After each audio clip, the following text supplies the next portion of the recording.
Well, we all understand now that legends are not born. Legends come out of their circumstances, their struggles. But in between of that, it is not always about the struggle. It's also about multiple other things when it comes to the business of biotech. If you are or if you want to become a legend in the business of biotech, you have to be a visionary leader. You have to have the vision of the future. You have to have the right scientific acumen, expertise, and you should be able to lead it using your entrepreneurial spirit. And today's legend of biotech is with me.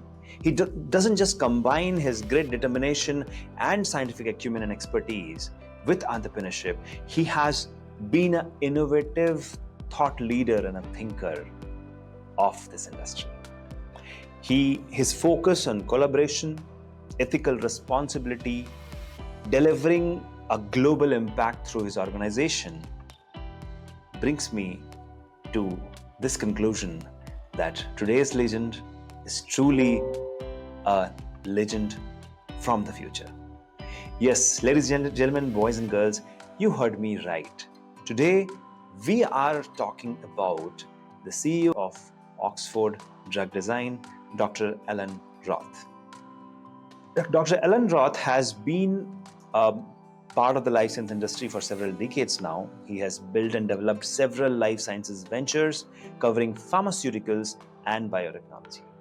His intersecting hybrid skills combines the strategic consulting, investment, finance, academic research, R&D, and executive operations. He has done it all, and he has the vision of the future, and that is why he has brought in AI into drug discovery. So let us not waste time. Let us bring our guest on the screen and discuss how really AI is going to be the game changer of this decade and beyond. Dr. Alan Roth, hi, welcome. Thank you so much for joining us today from your studios in London. So let's get started quickly. If you could tell us more about yourself and the organization you are leading at this juncture. Thank you very much, Shekhar, for having us. Oxford Drug Design discovers new therapeutics against oncology and other major diseases. We use a very unique way to come to the development of safe and effective drugs that distinctly combines different elements of science and technology. We have proven that this approach that we've taken delivers good, safe drug candidates. And we look forward to continue building our pipeline into the future. Oxford Drug Design creates new molecules, but at the same time discovers new targets for disease. Disease, Shekhar, at this point in the industry is all about identifying targets. Same way you aim a rifle, shooting at a bullseye. These bullseyes are biological molecules in our bodies that go wrong. And the bullets are the drugs that you need to either deactivate or stimulate in order to get back into their normal function or get eliminated completely. So our innovation spans both the novel molecules as well as the novel targets and, as they call it, new mechanisms of treating a disease. Right. So, Dr. Allen, first of all, thank you so much for that explanation. But whenever I meet some old, scientists from the 80s and 90s, and the moment I talk about AI in drug discovery, they scoff and say that, hey, this is just a fad. It will go away and it will never take a real shape. But here you are running a organization on drug discovery. So what would you say to them that, okay, they are not accepting AI, which is going to revolutionize drug discovery, but here you are doing that. So what's your take on that? Look, let's not be too dismissive, because I happen to be, to some extent, from that generation of people that in principle would have thought, look, let's just develop a new drug the good old traditional way, the way it was done previously, which is just to understand the biology of a potential target and identify it by some other means, and then begin the design of a new molecule, the same way medicinal chemists have been doing it for decades.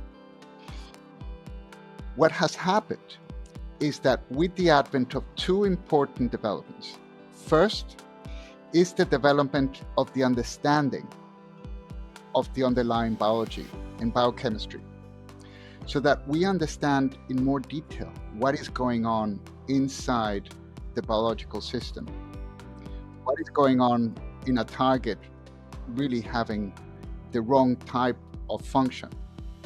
At the same time, the computational power has risen incalculably, and therefore the combination of these two very fast developments over the past 20 years have made it absolutely impossible to develop a new therapeutic without some computational input. It just doesn't make sense to do it any other way. And therefore, when we speak about AI in the development of new medicines, we're talking about the normal standard way to develop Right. new therapies. Now, Right. let's look a bit more into the detail as to why Mhm. one can still be skeptical. Well, let's break down the pharmaceutical development process of a new drug into two main stages. One is called preclinical, which is all the testing in animals and in test tubes, and then the clinical, which is tested in human beings in order to finalize the drug. In each one of these, AI has started to play an increasingly important role, but the main Mhm. role that everybody hears about is AI in handling patient data, in handling the connectivity between how a patient reacts, their different functions, and how a drug is acting. We are really at the distinctive early application of AI, where we use artificial intelligence and machine learning to design a drug at the right point, which is at the very beginning, so that downstream all of the clinical development will be optimized and will be safer. So this application of machine learning and computational capabilities is at the very beginning of a drug's journey. Right. So, looks like ODD, Oxford Drug Design, is doing an amazing job. If you could throw some light on the work your company and you're doing and the collaboration you are bringing into this space, that will be of great help. We are focused in developing novel treatments against cancer. This is a disease with great unmet need, Absolutely. with significant advances, but still an enormous amount of work remains to be done. True. And we have chosen oncology because there is greatest need from patients, but also it so happens to be an area in which we have special strengths. Because when you start a small biotech company, your resources are limited, and you want to make sure you optimize the results. In our case, we have two important reasons why oncology is our focus. First is the team. We are a team that includes all former large multinational scientists, myself from Merck, Paul Finn, Chief Scientific Officer from Pfizer and SmithKline, Mike Dawson, our head of biology from Glaxo. And this is a team that has expertise and has developed a new drug against cancer previously, successfully approved by the FDA, in the case of Paul in particular. At the same time, the second reason we have approached cancer as a focus is that alongside the computational capability that we have, that we spun out from the University of Oxford Chemistry Department, based on pioneering work of our founder, Graham Richards, is that we've developed expertise in a particular target area, which has been discovered to have relevance in cancer. In our hands, we have taken those early scientific indications and proven them with experimental data. In addition to our oncology program, however, which is our main area of focus, we've also developed effective drug candidates against resistant infections.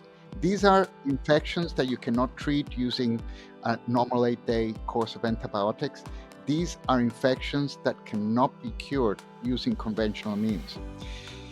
They have been indicated as the possible cause of a future pandemic, not viral, but bacterial, because there is simply no effective drug against them. They constitute the top pathogens in the WHO, the World Health Organization list of lethal pathogens.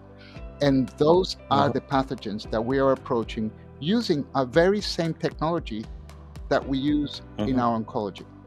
So that this versatile platform has led us to focus on oncology and also in resistant infectious disease, two major areas that require patient assistance from the therapeutic standpoint.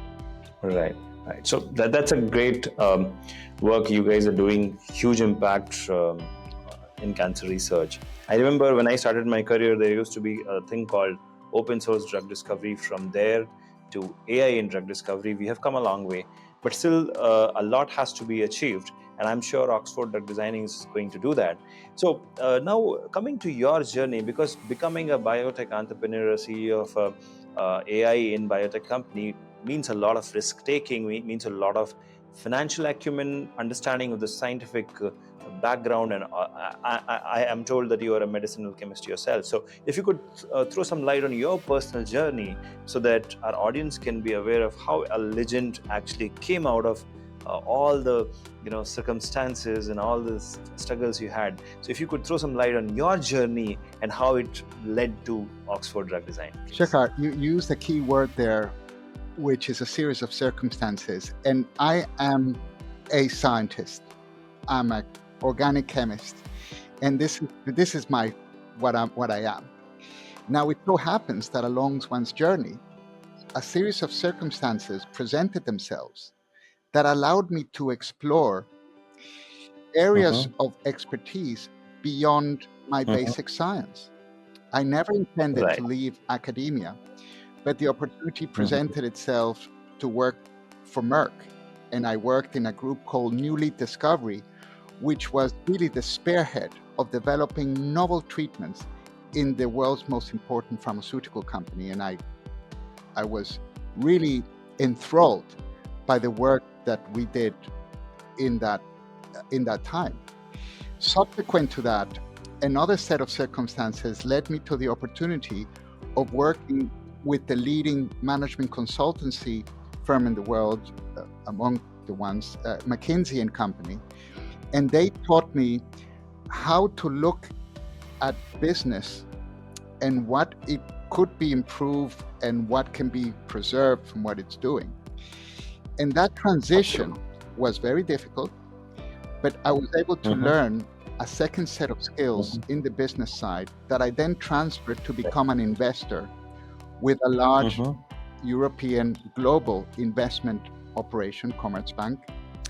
And there in London and in Germany, I had a team, myself included, where we invested in novel therapeutic programs not dissimilar to the ones we are discovering at Oxford Drug Design today, and allocating capital to promising programs and taking away capital from the ones that we didn't see any promise.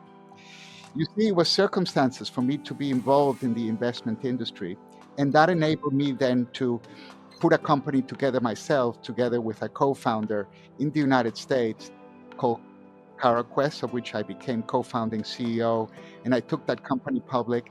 But I just want to emphasize that none of this was planned years ahead.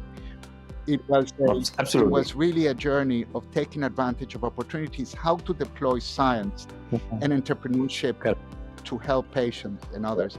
And finally came the journey that started with Oxford Drug Design a number of years ago, in putting again all of this expertise into developing drugs now against cancer and infectious disease. So it has been a very exciting journey, but full of challenges. Wow. And full of exciting crucible elements, building up something that can make us really help patients and physicians in the end. Wow, wow. Truly a legend. And I'm inspired personally by your story and how you utilized all of that. And now you are churning out really a visionary company of the future right here in 2025. I am enamored by all the information which you just shared with us. And I'm sure our audience is going to be convinced that this is how you combine science with entrepreneurship. And this is the art, how you go public with your company, then you go back, start another company into AI, and wow, and create a global impact in cancer research. So I think this is a great inspiration to many youngsters out there. Having said that, now that we have talked a lot about AI in drug discovery and ODD, so I would like to now understand the technicality, like how artificial intelligence, which we know is transforming various other industries, leading to heavy cost cutting, and we also know that drug discovery is a billion-dollar investment, and how ODD is leveraging AI to change the way drugs are made. So if you could throw some light on the technicalities, if not very technical, but if in a brief way, so that we can understand how AI is being used by ODD. Thank you. I get at that question multiple times a day because we speak to investors and other stakeholders. We are, by the way, growing, and we are raising a tranche of capital. So we speak to investors on a regular basis in order to develop Oxford Drug Design further. And this question is fundamental. And of course, we've thought long and hard about it. And this is the reason I'm so excited, really, by Oxford Drug Design's trajectory. The founder of the company is a seminal originator of computational use of chemistry, Graham Richards, and he continues to be our chairman. A member of the Oxford University Chemistry Department, where I myself was a postdoctoral fellow, he created and published seminal elements of how computerized chemistry can lead to drug discovery. This was spun out of the department, and in our hands, and particularly in the hands of our team, this platform was then made increasingly more effective and more sophisticated, to the point where we now have 5 therapeutic programs in our pipeline across different diseases, all with novel chemical scaffolds, all with novel targets, and all with new ways to approach disease. Now, this work of Graham was developed over time in order to reach the current form of our platform. And what distinguishes it? Because, as I mentioned at the beginning with your excellent question, everyone practically uses some form of computational component, whether you call it AI or machine learning or whatever. What makes us stand apart, and this is something that I have to explain to people very often, because every company we meet says that they use artificial intelligence nowadays, but we have not only seminal pioneering work from the labs at Oxford, but in practice, our technology does 3 things simultaneously due to a multi-component approach to our machine learning models. It's called SynthAI. The 3 things are the following. First of all, a lot of computational power is used into generating new molecules, new chemicals that the chemist should go out in the lab and try. But a lot of the billions of molecules that can be generated by a computer cannot be made. True. That's for sure. And so the first thing we wanted to do, because we're chemists in addition to computational specialists, we wanted to make sure our machine learning model only delivered molecules that could be made using standard chemical meals. Main important element of filtration. Second, and CaroQuest, my first company, is in the business of scaling up a number of biotech components to drugs. It's very difficult, Shekar, to expand the scale of a small chemical experiment into an industrial plant. A second element that our computerized technology delivers is molecules not just that can be made, but also can be scaled because our chemical processes are robust. Right. All right, but where does that leave us? Mhm. That leaves us with one third essential component, third requirement, which is Mhm. our model delivers molecules that can be made at scale, Mhm. and that also have, of course, the desired biological activity against the disease. Activity. And Right. therefore, the computational power that we use delivers a very Mhm. focused, narrow result, or which chemists can act on straight away, thus saving resources, time, and money. And the testament to Right. that is that Oxford Drug Mhm. Design, within a very short 5 years, has 5 therapeutic Right. programs, all with very smoothly prosecuting patents, all with novel mechanisms of action, new scaffolds. This is thanks to the fact that we're able to generate molecules and act on them Mhm. in a very efficient way. We're a small company, so we have limited resources. And this technology has been furthermore been proven not just with our own pipeline, but we're starting to have, and we invite companies, large and small in the biotech and pharma area, to come to us and see how we can apply our Synth AI platform in order to resolve their drug discovery needs.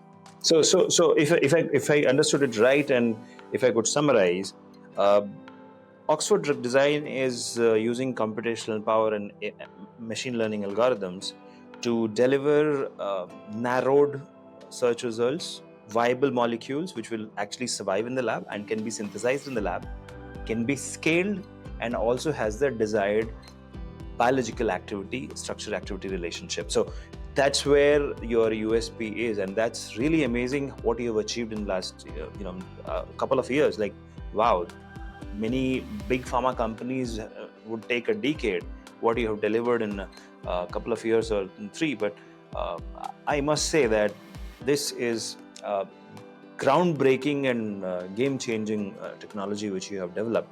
But my question to you now, Dr. Roth, will be, okay, so we have the traditional drug design process, and now we have the process which Oxford Drug Design has developed.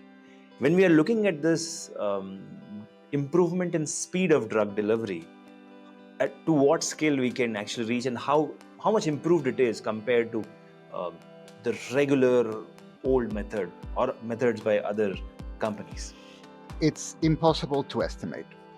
The reason is as follows. You're Right. asking a scientist to speculate on something that would normally would require to conduct an experiment itself. Mhm. You would need to Right. take the problem and have a set of Mhm. scientists isolated and pursue Mhm. the development of that drug without any computational power. And then you have another Right. team using ours and run them side by side and see who gets there first.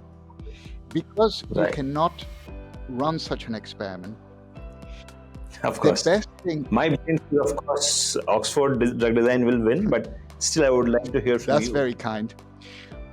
What's important to us is what we have achieved, which is a Mm-hmm. testament not to speculation, but Mm-hmm. the actual productivity of our model. And I want to emphasize that Oxford Drug Design has a core competence in computational drug discovery with AI, but we also have a biochemical expertise in our target family, which are the synthetases. These are a family of biological molecules in our body that have important function, and they are connected with a number of diseases. And we have become really very advanced understanding We've created very advanced understanding of this family of enzymes. And so alongside our computational power, we also have the biochemical expertise. So what we have achieved is to be able to develop our molecules that thus far have not only efficacy in the lab, but in addition have a very clean safety profile. Now, what that Right. means is that at every stage of the process, we seem to be ahead of what we normally would have been using just Right. conventional methods. We already have Mhm. in vivo validation in all of our programs. We have novel mechanisms of action in all of our programs. And each one Right. of these, the mice data that we have, because that's the Mm-hmm. model, have been Mm-hmm. really demonstrating good safety in our new drugs. And they hopefully will translate into good safety and side effect profile for our patients when it comes into the clinic. And so, although one cannot precisely forecast how many years or how many dollars we'll save, the fact is that our track record is to develop safe and efficacious drug candidates in an accelerated way. Absolutely. And the best part is it's a no-brainer that it will save years of efforts and deliver better results. Um, but now the question, Dr. Roth, would be: you have got a Swiss knife, I should say, but in which areas Oxford Drug Design is focusing? What will be the key area of focus of developing the drug? Will it be only cancer, or will you be also looking at other family of diseases where you would like to use this Swiss knife? Of all of your excellent questions, this is perhaps now the most exciting of all because it involves the vision of Oxford Drug Design, what we want to achieve for patients. And it's the question that excites me the most, is where do we go from here? We have a pipeline that already includes effective, seemingly safe drug candidates in major diseases, which is cancer primarily, and also resistant infections. This dual competence platform that combines our computational capability with our biochemical expertise has the Mm-hmm. potential of being only a springboard to Right. apply this same capability, dual capability, to developing further drugs against other major conditions as well. And Mm-hmm. you can easily imagine that the team has been busy putting together a very ambitious but yet realistic series of Mm-hmm. expansion programs into other diseases where our target family and where our computational capability is going to be used very efficiently. Right. The expansion of the pipeline Mm-hmm. will again be towards major disease areas with high unmet need. And watch this space. I invite all of our listeners to follow us on LinkedIn and to Mm-hmm. follow the important developments that we will have in the coming years, including precisely the excellent element of your question, which is what are we next going to investigate? Yeah, yeah, that's what excites me, and will keep me on my toes to keep following Oxford Drug Design. What is the next thing you're going to do? And that will be the best thing which will happen. That okay, once you have worked on cancer, maybe you will work on something bigger. Probably even more impactful. Future is going to be great with all the innovations your team is doing. So now let's also focus on your journey, like what all things you have worked on, research or finance or entrepreneurship, how it all unfolded. If you could throw some light quickly on that. Yes, it happens that I'm not busy enough with Oxford Drug Design, if you can imagine, and I Right. also have an academic element to my professional life, which is Wow. to teach entrepreneurship to scientists like myself at Oxford Wow. University and in other institutions. And Mhm. what excites me, it's not just to build and develop further new drugs for patients together with our team at Oxford Drug Design, but Right. also to form and educate future generations of scientists like Mhm. me who Right. would like to combine the hardcore science, highly innovative science, with an element of applying this science to developing innovative products and services to serve society. But Right. this is an area where we scientists need to have adequate training. The fact that we're very good at abstract thinking and the scientific method in very challenging, intellectually highly challenging disciplines does not Right. give us an immediate passport to success in True. the innovation and commercial area. This is an area that is challenging and requires additional training. And Mm-hmm. I'm very involved in that at the Mm-hmm. University of Oxford and other institutions in Right. order to improve us scientists as delivering higher chances for success when we translate our results in the lab into benefit for society, not just patients, but also consumers and other stakeholders. I completely agree there. Innovation is one thing which a scientist does, and commercializing that innovation into a business which scales to $1 million is a different thing. And definitely, we need programs like what you're running at University of Oxford, so that people can learn how a scientist can become an entrepreneur and transform his patent or innovation into a commercialized product. That's great work you are doing there, Dr. Roth. I'm really impressed. So I wonder, how do you find time for all of that? Because you're so busy. When it's driven, just the same wonderful work that you do in your own area, one has to Thank find you. inspiration, and what you want to achieve is what drives you. The vision Sure. of helping Sure. patients, the vision of helping scientists Right. is really what drives me. And one Right. finds the time to try and Right. get the ideal results in both. Right, right. So, just for fun, in our Legends of Biotech, we play a impromptu one-word answer to a rapid fire round where I ask you a question and you answer in one word, right? So I have a couple of statements. You have to just reply with one word. Is that okay? Can we play Fine. that? Okay.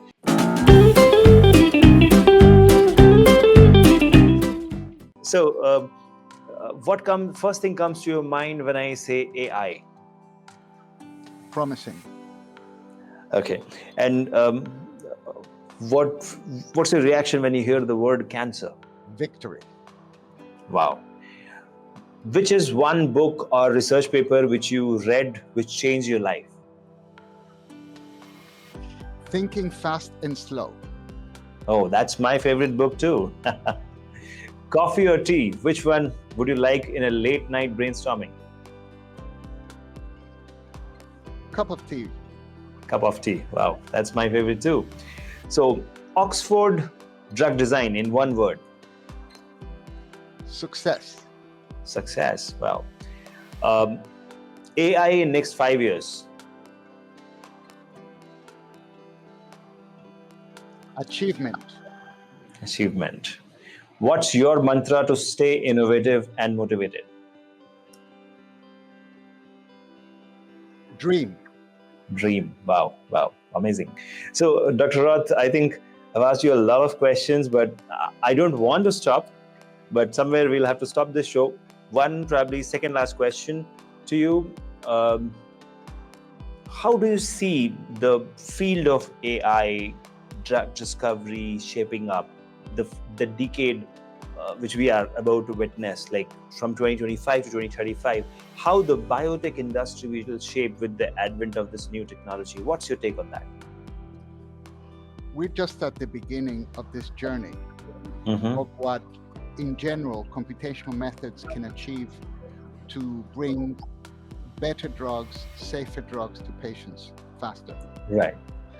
The application of AI and machine learning into the Mm-hmm. design of the new drugs, which is our area of expertise, we find is the critical one, because the moment you create a drug from the very start, which Mm-hmm. addresses the right target, has the Right. right activity, Mm-hmm. and is able to be made in a relatively economic manner, once it Mm-hmm. reaches the clinic, it will transform that trial into hopefully a more efficient exercise.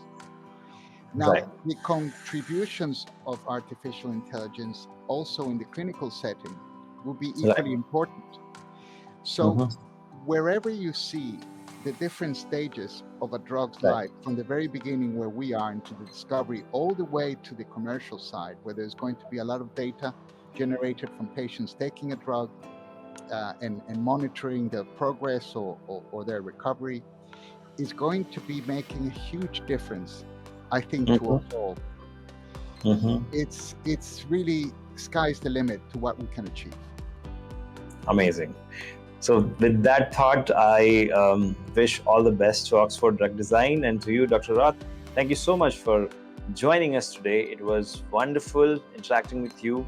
Another legend in our list of legends gets added today, Dr. Alan Roth, CEO of Oxford Drug Design. He has been instrumental in many firsts in the AI and drug design industry. And today, with his startup, spun out of Oxford University, is going to be a game changer company in the world of cancer research, drug discovery, and various other aspects. And I invite all my audience to follow Oxford Drug Design on LinkedIn, on various other social media, where they will continue posting a lot of new innovations which they are doing, their team is doing, and so that that today we are at the cusp of a revolution. Tomorrow we will be the revolution if we partner with companies like Oxford Drug Design. And Dr. Allen, thank you so much for joining us today for this Legends of Biotech episode. And we are honored to have you here. Thank you so much. It's us to thank you, Shekhar, for having us, for giving us the opportunity to answer your excellent questions. Thank you very much, and to all of your audience for their interest. Thank you. Thank you so much.